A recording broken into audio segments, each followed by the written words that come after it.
Every civilization in the known galaxy understands war. This is not a proud fact. It is simply a fact, the kind that accumulates across millions of years of interstellar history without anyone choosing it. War is the thing that happens when two civilizations want the same thing badly enough and cannot find a language to divide it. Every species has done it. Every species has suffered through it. And every species, after sufficient suffering, has developed the same essential understanding of what war is for and what war costs and when war ends. War ends when the losing side calculates that continuing is no longer rational. This is not a moral position. It is the physics of conflict, the point at which the resources spent on continuing exceed the value of the objective being contested. Every war in galactic history across millions of years and hundreds of civilizations has ended at approximately this point. The losing side reaches it first. The losing side acknowledges it. The war ends. This understanding is so universal, so thoroughly confirmed by so much historical evidence, that the galaxy's most experienced military minds had long since stopped treating it as a theory and started treating it as a law.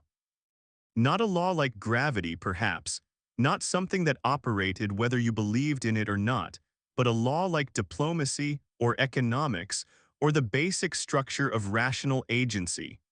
Something that held because all the parties involved were rational agents who understood costs and made decisions accordingly.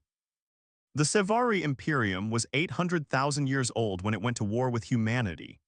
800,000 years of continuous civilization, of military campaigns conducted across 40 star systems, of victories and defeats and negotiated outcomes, 800,000 years of confirming over and over that the law held.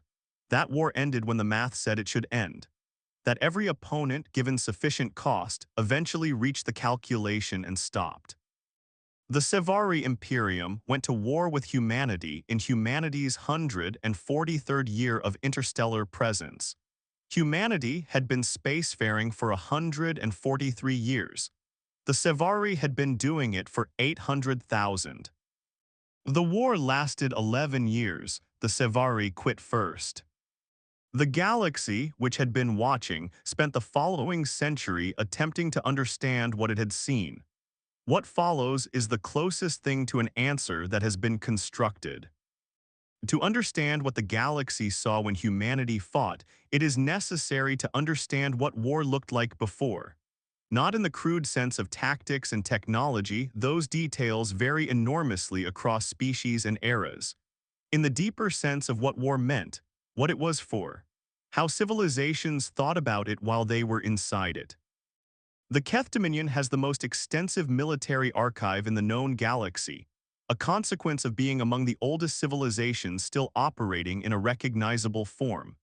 Their historical record contains detailed accounts of 4,312 interstellar conflicts, spanning 14 million years. The patterns that emerge from this archive, when analyzed in aggregate, are as consistent as anything in the social sciences ever becomes. Wars begin when a contested resource or boundary reaches a value threshold, when the thing being fought over becomes, in the calculations of both parties, worth more than the cost of fighting for it. This is the entry condition. Both sides believe at the start that the potential gain exceeds the anticipated cost. They are usually wrong about the cost. Wars are almost always more expensive than either side predicted. This is also consistent across the record. Wars end, the archive shows, through one of three mechanisms. The first is decisive victory. One side destroys or incapacitates the other's ability to continue fighting. This is the least common mechanism, because most civilizations with functional self-preservation instincts begin withdrawing from a conflict well before their capacity to resist is completely eliminated. The second is negotiated settlement. Both sides reach a point where the cost of continuing is high enough that a compromise becomes more attractive than the objective. This is the most common mechanism in the archive, accounting for roughly 60% of all conflicts. The third is unilateral withdrawal. One side reaches its acceptable loss threshold and stops, regardless of whether the other side has stopped or is likely to stop. What all three mechanisms have in common is this: They are triggered by calculation. Someone on at least one side of the conflict performs an assessment of what has been spent and what remains to be gained and concludes that continuing is irrational. That conclusion, once reached, ends the war. The archive contains no examples of a war ending because one side simply refused to stop until the other side decided the whole enterprise was more trouble than it was worth. There is no entry for this. There is no category. When the Keth Dominion's historical division was later asked to locate the nearest equivalent in their records, they spent 4 months searching and produced a list of 7 partial matches, conflicts in which one side's persistence had exceeded predictions by a significant margin. In every case, the persistence had eventually hit a limit. Eventually, the losing side had calculated and stopped.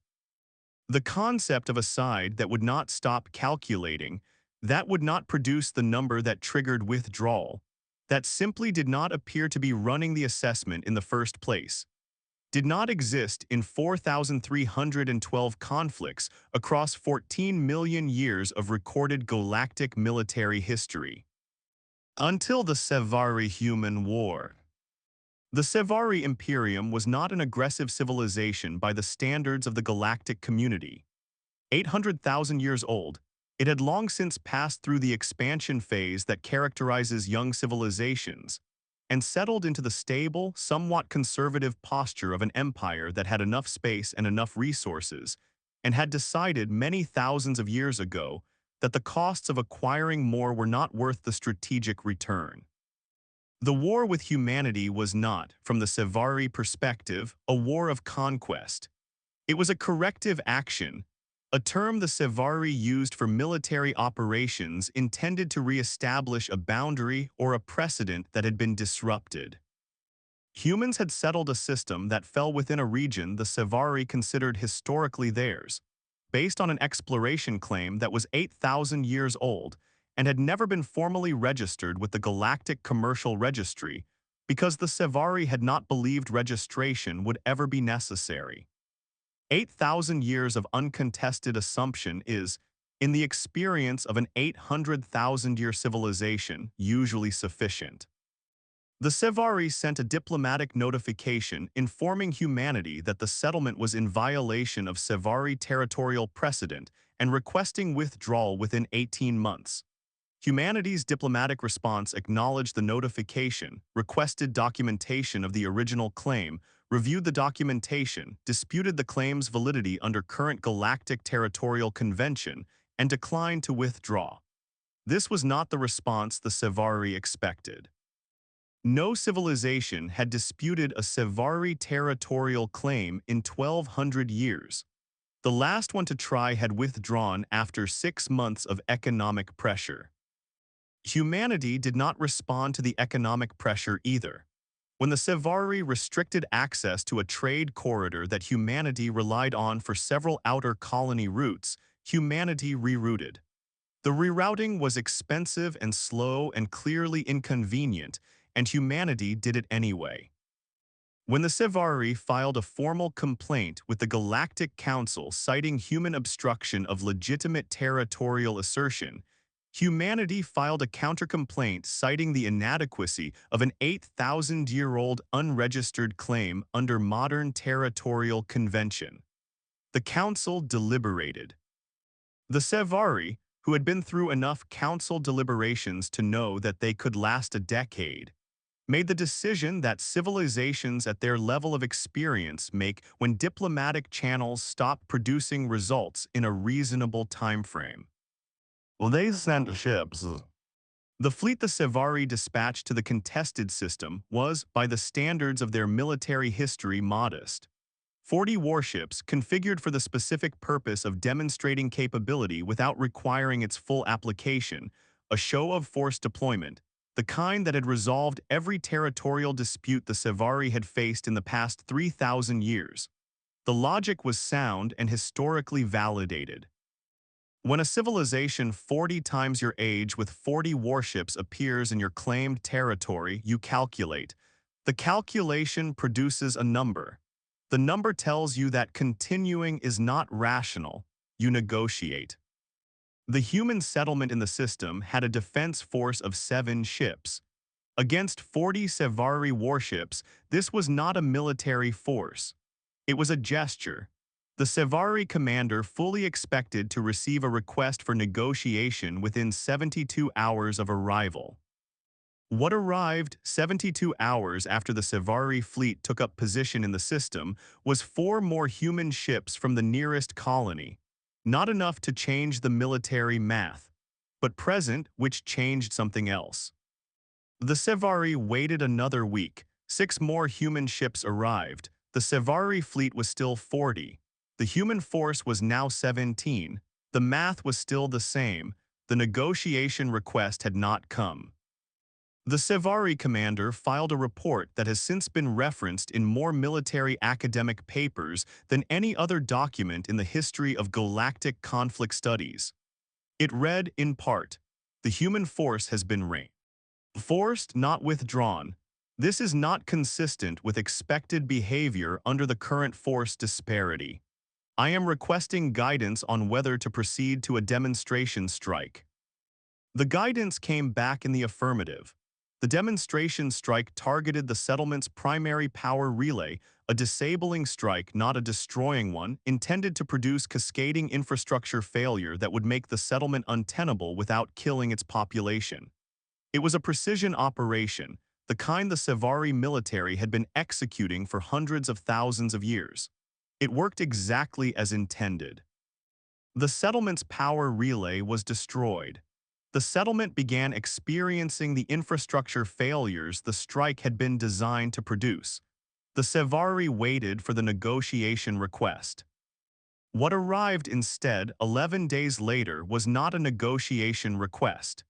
It was the first human warship built specifically for interstellar military engagement, the UNCS Resolute, with 23 more behind it. The Sevari commander's name, in the closest approximation that human phonetics can produce, was Varath Sol. A century into the study of this conflict, Varath Sol's personal logs from the period have become some of the most analyzed documents in galactic military history, for a reason that will become apparent.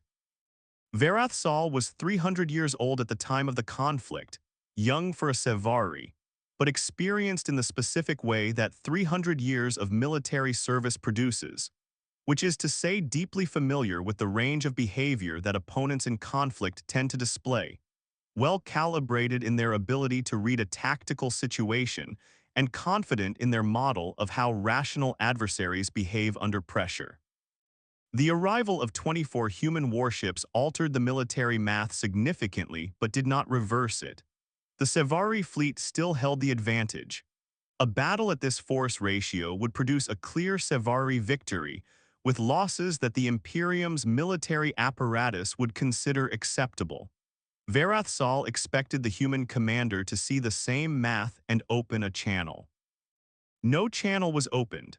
24 human ships took up a defensive configuration around the settlement and held it.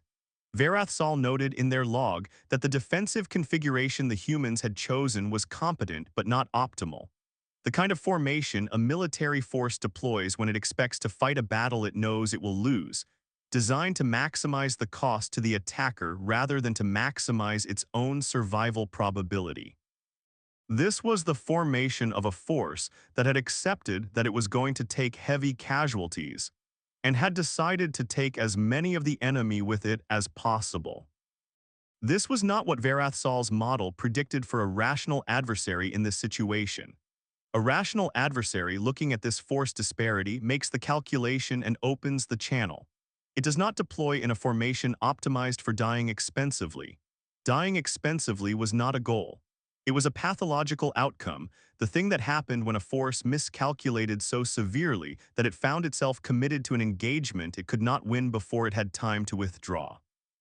The humans had not miscalculated. They had seen the same tactical display Varath Sol had seen. They knew the numbers. And they had arranged their ships to fight anyway, not because they expected to win, but because, and this was the part Varath Sol's log returns to 3 times in the same entry, evidence of a mind trying to process something it does not have a category for, They did not appear to have a threshold at which fighting became irrational. The battle that followed was a Sevari victory by every military metric. 14 human ships destroyed, 4 Sevari ships destroyed, the settlement's orbital infrastructure crippled, the remaining human ships damaged and retreating. By the Keth Archive's standard taxonomy, this was a decisive engagement. The losing side should now have sufficient data to calculate. The war should now be heading toward its end. Varathsal's log entry following the battle does not read like the log of a commander who has just won a decisive engagement. It reads like the log of someone who has watched something they do not understand and is troubled by it in a way they cannot articulate. The entry notes that the human ships, as they retreated, were already transmitting on military coordination frequencies, not distress signals, not surrender requests, coordination. The damaged ships were talking to each other about something. Varathsal ran the transmission content through the available translation systems. The transmissions were tactical. The human forces were discussing what came next. What came next was 41 more human ships, arriving in 3 separate groups over the following 6 weeks. The Sevari Imperium, which had not been in a sustained military conflict in several thousand years, and had therefore not had recent occasion to observe how human reinforcement logistics worked, did not fully appreciate what was happening. The prevailing assumption in the Sevari command structure was that each wave of reinforcements represented humanity's maximum available response, that each new group of ships arriving was the reserve being committed, and that when the reserve was committed and lost, the commitment would end. This assumption was wrong. The human military in humanity's 143rd year of interstellar presence was not large by the standards of most established galactic civilizations. It did not need to be. Humanity had not, until this point, been in a war.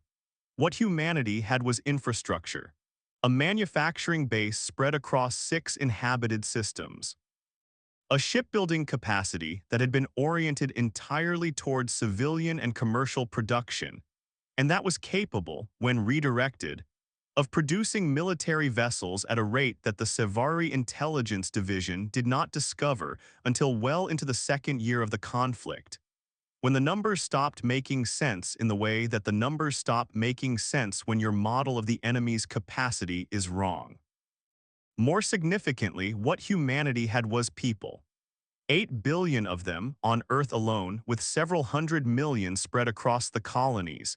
People who had spent the past 143 years building the infrastructure of an interstellar civilization, and who had not, in that time, produced any military tradition to speak of, but had produced something else.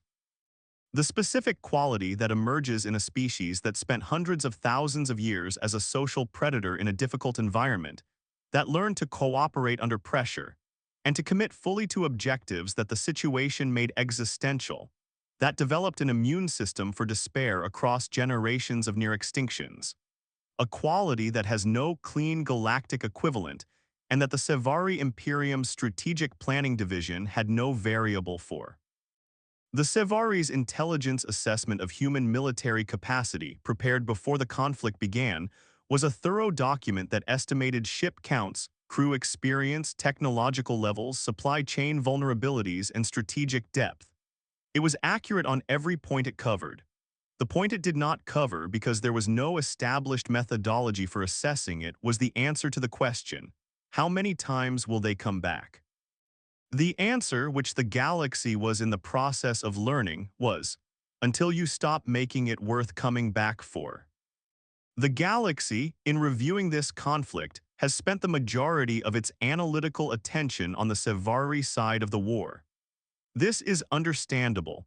The Sevari documents are more extensive, their chain of command more disciplined in its record-keeping, their institutional history more practiced in the production of accessible data.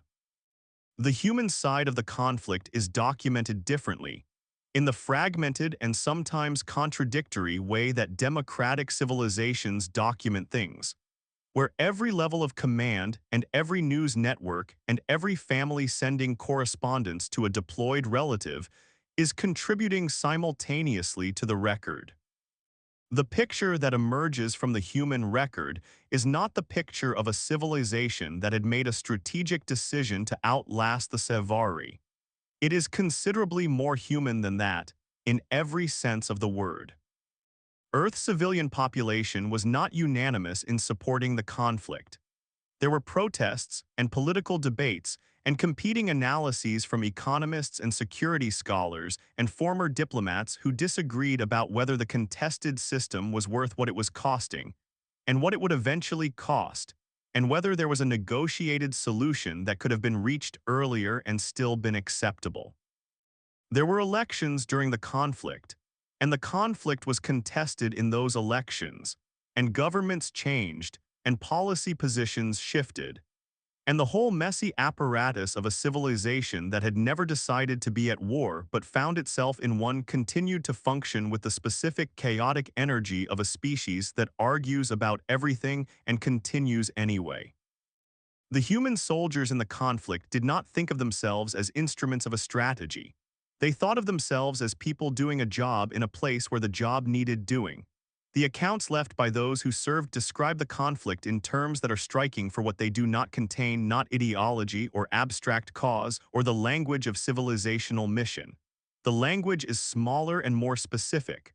The settlement is there. The people in the settlement are there. The ships attacking the settlement are there. The job is to keep the ships from completing what they came to do, and the job is present, and so you do the job. This was not policy, it was not doctrine. It was the expression at scale of the same quality that had trouble. Ed Verathsal's log, the absence of a filter between the recognition of a situation and the engagement with it. Earth's government, caught in the middle of its own internal argument about whether the conflict was wise, was outpaced repeatedly by the behavior of the people actually inside it, who had not waited for a policy position to tell them what the situation required. The reinforcements that puzzled the Sevari were not centrally planned in the way that Sevari reinforcements were planned.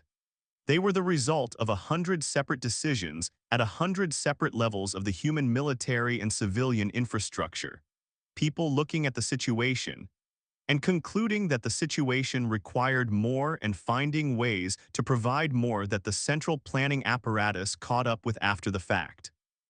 The manufacturing expansion that produced the force the Sevari's models had not predicted was not the result of a single strategic directive. It was the result of engineers and factory workers and logistics coordinators and shipyard managers looking at what was needed and doing what they knew how to do. The human record does not contain a moment at which humanity decided to outlast the Sevari. It contains 11 years of moments at which individual humans and human institutions looked at the current situation and addressed it. The sum of those moments from the outside looked like a strategy. From the inside, it was just what was happening and what therefore needed to be done about it. This distinction is the thing that the galaxy has spent a century attempting to understand and has not yet fully resolved. Because if it is a strategy, it can be modeled and countered and prepared for. If it is simply how humans are, if the absence of a stopping threshold is not a choice but a characteristic, then the implications extend well past military planning into everything else. Every diplomatic relationship, every trade arrangement, every situation in which a human civilization exists in proximity to a problem that could be addressed. The Keth Dominion's updated taxonomy note that accompanied the new category reads, "It is not clear whether this behavioral profile is transferable to military doctrine or whether it is a species characteristic that manifests in military contexts among others. Further observation required." Note, further observation is already occurring continuously whether or not it is formally designated as such. The humans continue to be themselves. The document that finally moved the Sevari High Command to request a full strategic review was not a battle report. It was a cultural analysis produced by the Sevari Imperium's Diplomatic Intelligence Division, which had been studying human behavior patterns separately from the military campaign, and which had, by the 6th year, developed a hypothesis that the military's analytical framework had not. The hypothesis was this: humanity's behavior in the conflict was not anomalous relative to human behavior in general. It was the expression, in a military context, of a quality that appeared consistently across the full spectrum of documented human activity. The same absence of a withdrawal threshold that characterized human military engagement characterized human responses to natural disasters, disease outbreaks, engineering challenges, political crises, and the vast range of other situations that the Diplomatic Intelligence Division had been cataloging. In every domain, humans encountered a situation, assessed what the situation required, and continued to engage with it past the point at which other civilizations would have produced the calculation that said, "This is no longer rational to continue." The hypothesis suggested that attempting to impose a cost sufficient to trigger human withdrawal was not a viable strategy because the mechanism that was supposed to be triggered by cost, the assessment, the calculation, the threshold, appeared to be operating on different inputs than cost. The mechanism appeared to be operating on something closer to, is the situation still present? And as long as the situation was present, the mechanism produced the same output. Keep going. The Diplomatic Intelligence Division's recommendation was simple and, to the military command, professionally insulting: end the situation. Not by winning it, by ending it. Because the only condition that appeared reliably capable of stopping humans was the absence of a situation requiring a response. The military command rejected the recommendation for 2 more years. Then they requested the projection. Then they had their 6-hour session. Then they opened the channel. The situation ended. The humans stopped. Varath Sal's log in the 8th month of the conflict contains an entry that historians have described as the single most important document produced by the Sevari side of the war. It is long, and it is honest in the way that private logs are honest when the person writing them has decided that their professional obligation to produce useful analysis outweighs their personal preference for not committing to conclusions that feel unacceptable. The entry begins with a standard tactical summary: human force losses for the period, Sevari force losses for the period, territory status, estimated human reinforcement timeline. The numbers at this point favored the Sevari. They had destroyed more human ships than the humans had destroyed of theirs. They held more of the contested territory than the humans did. By every metric in the standard assessment framework, the Sevari were winning. The second part of the entry abandons the standard framework. Varath Sal notes that winning, in the context of this conflict, appears to require a definition adjustment. Winning, in every previous military context the Sevari had operated in, meant reaching the point at which the opponent calculated that continuing was irrational and stopped. The Sevari were not reaching that point. The human force kept being destroyed and kept coming back, in numbers that were not consistent with a civilization that was calculating losses and managing them toward an acceptable outcome. The numbers were consistent with a civilization that was treating each engagement as a separate problem to solve rather than as an element of a larger cost-benefit analysis. Varath Sal writes, "I have been attempting to model the decision-making process of the human military command, and I cannot. Every model I construct predicts a withdrawal or a negotiation request at some point in the past 3 months based on losses sustained and strategic position held. None of those predictions has been confirmed. The humans have not withdrawn and have not requested negotiation. They have continued to fight and to sustain losses and to be reinforced and to fight again." I want to note something that is not in the standard assessment framework because I believe it is relevant. The humans do not fight the way I expected. Not in their tactics are learning, improving, which is what I would expect from any force with sufficient data and sufficient intelligence. They fight differently in something that precedes tactics. There is a quality to how they engage that I have not encountered before and do not have vocabulary for. It is not courage in the sense that courage implies overcoming a resistance. There does not appear to be a resistance being overcome. They engage as though the engagement itself is not a cost to be weighed but a task to be completed. Not we will take these losses to achieve this objective, but we are here and this needs to be done and so we are doing it. I have spent 300 years in military service, and I have never been unsure before this conflict of what an opponent was going to do next. I am unsure now. I am unsure because I do not understand the underlying calculation. And I am beginning to suspect that the reason I do not understand the underlying calculation is that there may not be one in the sense that I understand the term. The Sevari High Command, upon receiving this log entry, convened a session to discuss its implications.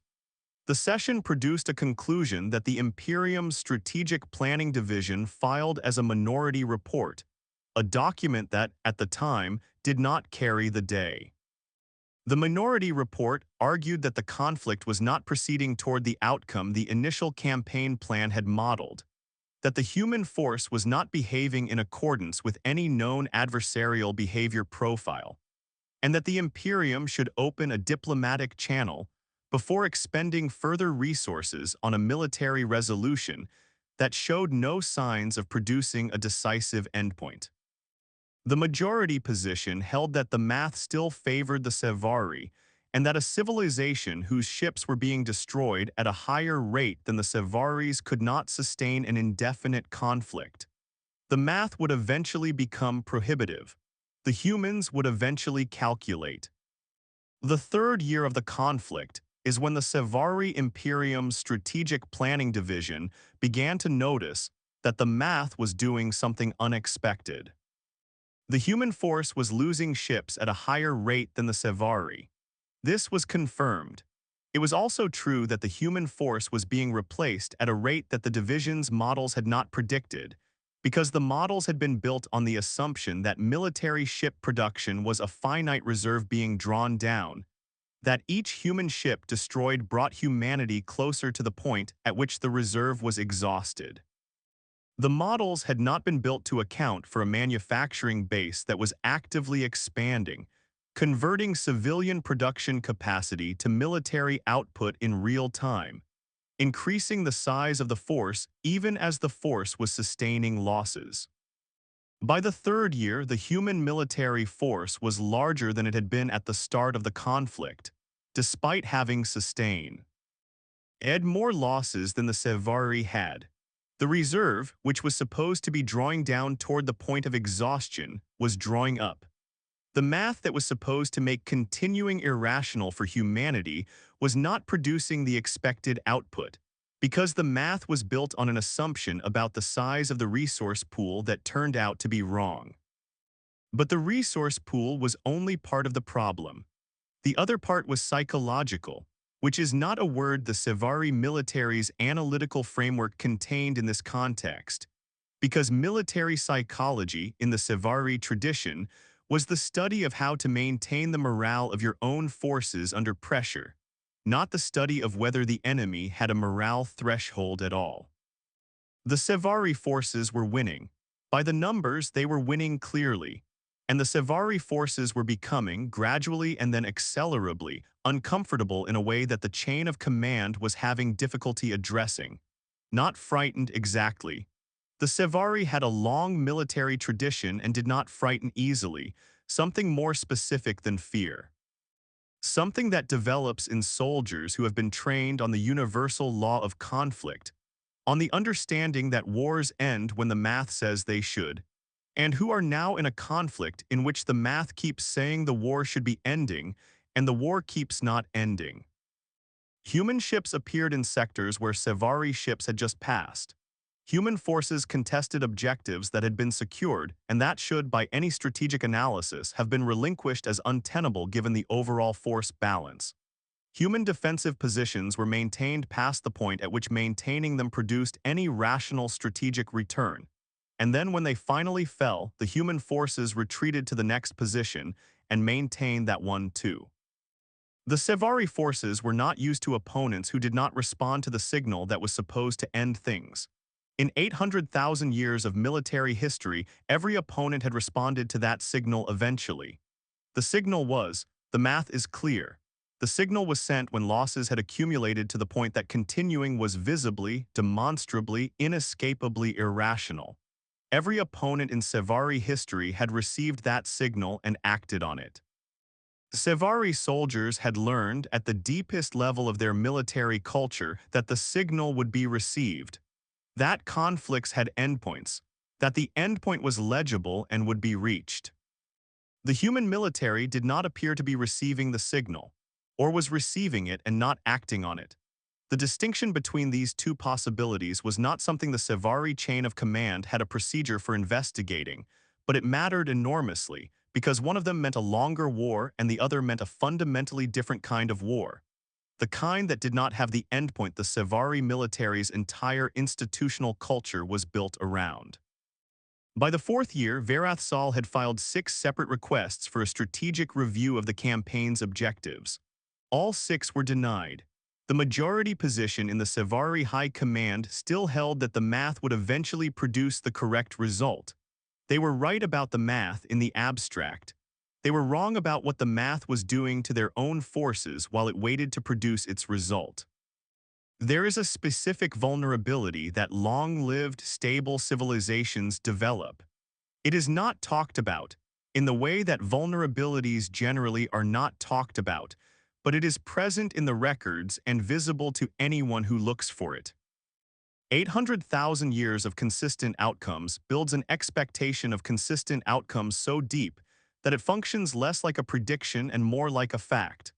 The Sevari military did not believe the war would end at the usual endpoint in the way that a person believes something they have thought about and found convincing.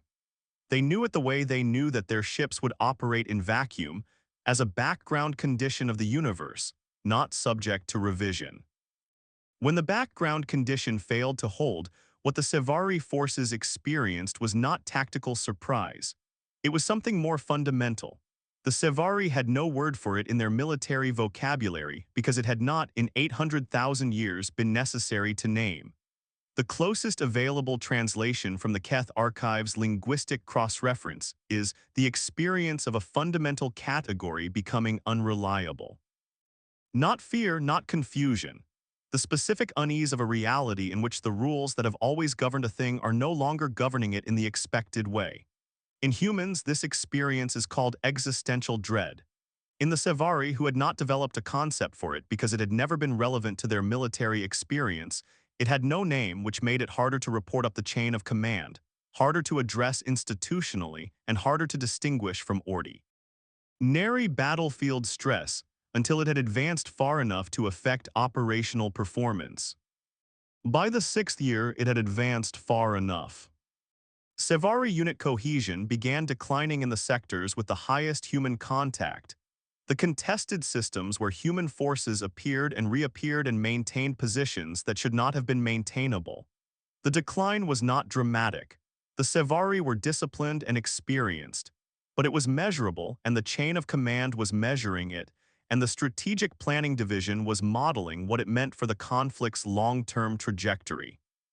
What it meant was that the Sevari math had 2 components, not one. The first was the external math, the force count, the ship losses, the territory held, the logistics. The second was the internal math, the tolerance of the Sevari forces and Sevari command and Sevari civilian population for a conflict that continued to produce losses without producing the endpoint that was supposed to follow losses. The external math still favored the Sevari. The internal math was moving in the wrong direction, and there was no model for when or whether it would stabilize. Humanity had been in the conflict for 6 years. In 6 years, the human military had gone from 24 ships to several hundred. In 6 years, the human colonies in and around the contested system had not been abandoned but expanded. New infrastructure built in the spaces the Sevari strikes had destroyed, settlements rebuilt, populations evacuated during engagements and returning afterward. In 6 years, there had been no negotiation request. Varath Sal's log from the 6th year, 7th month contains an entry that is 2 words long. The full entry in the original Sevari translates as, "They are waiting." Not waiting for reinforcements. Not waiting for a favorable engagement. Waiting in the sense that something patient waits, with the specific quality of endurance that does not mistake endurance for a temporary state on the way to something else, but simply continues, because continuing is what it does. The Sevari Imperium's decision to open diplomatic negotiations in the 11th year of the conflict was not triggered by a military defeat. The external math still favored the Sevari at that point, though by a smaller margin than it had favored them in the early years. It was not triggered by an economic crisis or a political upheaval or a shift in the diplomatic landscape that changed the calculus. It was triggered by a document. The document was an internal assessment produced by the Sevari Strategic Planning Division at the request of the High Command, which had asked for a projection of the conflict's endpoint. Not a projection of when the human force would reach the tipping point. The command had been asking for that projection for years, and the division had been producing it, and the tipping point had kept not arriving. A projection of when the Sevari internal math, the tolerance, the cohesion, the civilian appetite for a conflict without endpoint, would reach the point at which continuing became untenable for the Sevari. The division projected a range. The lower bound of the range was 14 more years. The upper bound was 32. These were the numbers the High Command had asked for, and they were accurate given the available data, and the High Command reviewed them in a closed session that lasted 6 hours. What the High Command understood reviewing those numbers was something that required the full 6 hours to fully absorb. The conflict's endpoint existed, but the conflict's endpoint, for the first time in 800,000 years of Sevari military history, was on the Sevari side. Not because the Sevari would be destroyed, nothing in the assessment suggested that. Because the Sevari would, somewhere between 14 and 32 years hence, reach the point at which their internal math produced the number that human internal math appeared not to produce.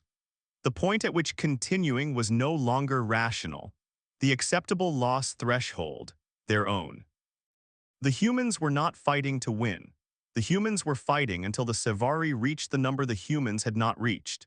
The humans had understood at some level that was not necessarily strategic or conscious, but was embedded in how they fought and what they sustained and what they kept coming back from, that the endpoint of this conflict was not going to be produced by military decision.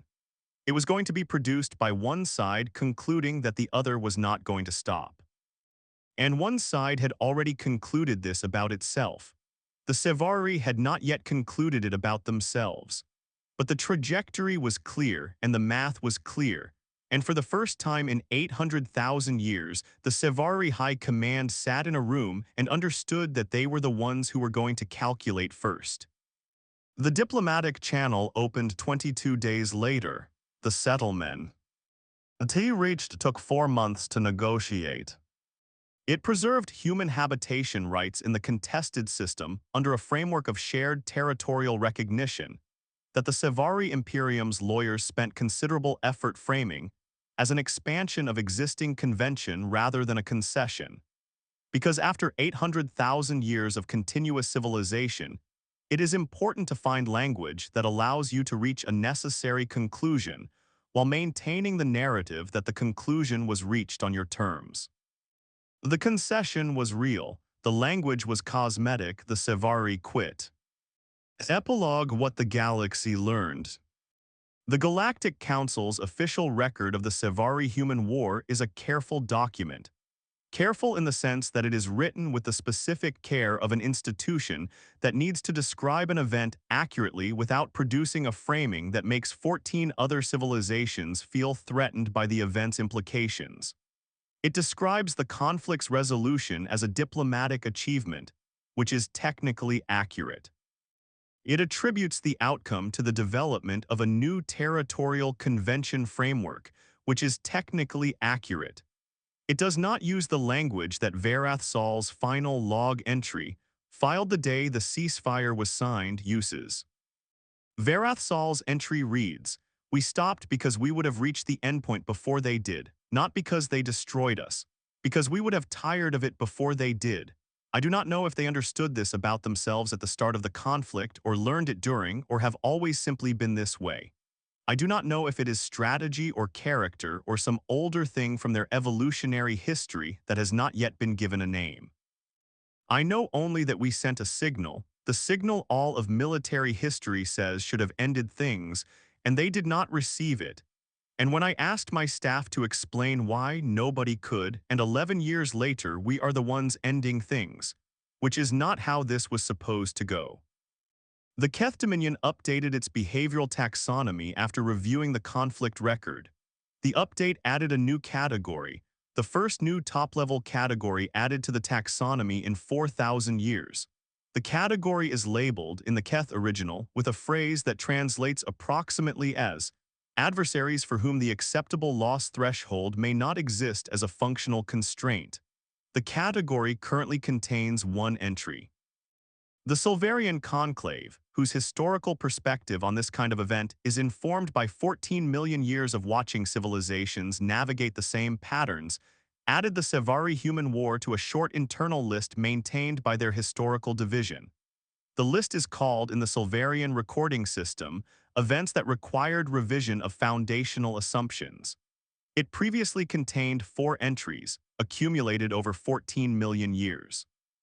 The Ardenti Communion, who had been watching and had long since given up modeling human behavior, simply noted the outcome in their continuous record and filed it under the category they had created several decades earlier. Humans, unprompted, again. It was the 63rd entry in that category. It would not be the last. The galaxy learned something on the day the Sevari quit, though what the galaxy learned was, as these things often are, not quite the thing that had actually happened. What the galaxy said it had learned was that humanity was dangerous, which was true, and that human military capability should not be underestimated, which was also true, and that the new territorial convention framework represented a maturation of interstellar law, which was technically accurate. What the galaxy had actually learned, what the Sevari High Command had understood in that 6-hour session, what Varathsal had been writing toward in 11 years of personal logs, what the Keth Dominion's taxonomists had needed a new category to contain, was simpler and stranger than any of those lessons. Humans do not fight to win. Every civilization in the galaxy fights to win fights until the objective is secured, or until continuing is irrational, or until the calculation says stop. Humans fight until the other side quits, not as a strategy chosen by a military command, not as a calculated application of psychological pressure. Simply as the expression of a species that developed, across hundreds of thousands of years in a difficult environment on a fragile planet, the specific and apparently ineradicable habit of not stopping. The signal that is supposed to end things, the signal that has ended things in 4,312 conflicts across 14 million years of recorded history, does not appear to register. Not because humans are irrational, not because they lack the capacity for the calculation, because something in how they are built, something that sits below the level of strategy or doctrine or conscious choice, does not treat the cost of continuing as a reason to stop. It treats it as the current situation. And the current situation is addressed the same way every situation is addressed, which is to say, by continuing to address it. The Sevari Imperium is 800,000 years old. It does not speak publicly about the conflict, which is the right of an 800,000-year civilization that has the perspective to take the long view. Privately, in documents that have since become available to historians, its senior leadership in the period following the settlement described what they had experienced in terms that the Sevari language does not usually accommodate. Terms borrowed, in some cases, from the human languages that Sevari linguists had been studying since the conflict began.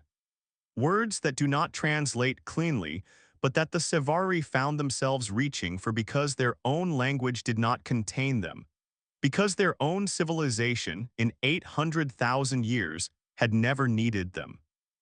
One word in particular appears repeatedly in the private correspondence of the Sevari High Command in the years after the settlement. The word is human, borrowed without translation, used not as a noun referring to the species, but as an adjective describing the quality that had defined the conflict, and that the Sevari could not contain within their existing vocabulary. The quality of not stopping, not as a tactic, not as a strategy, not as a deliberate choice made in pursuit of an objective, simply as the thing that is done because the situation is present and the situation requires it, and there is no number, no calculation, no assessment of cost against return that produces the output. Stop. The galaxy learned that humans don't fight to win. It took 11 years. It took an 800,000-year empire reaching for a word borrowed from a species 143 years old. It took Varathsal sitting in a ceasefire session and understanding, with the full weight of 300 years of experience, that the thing they had spent 11 years trying to break was not breakable in the way they had assumed, not because it was strong, but because it was not organized around the axis of breaking. It simply wasn't built that way. The galaxy learned, it is still in some respects learning. An end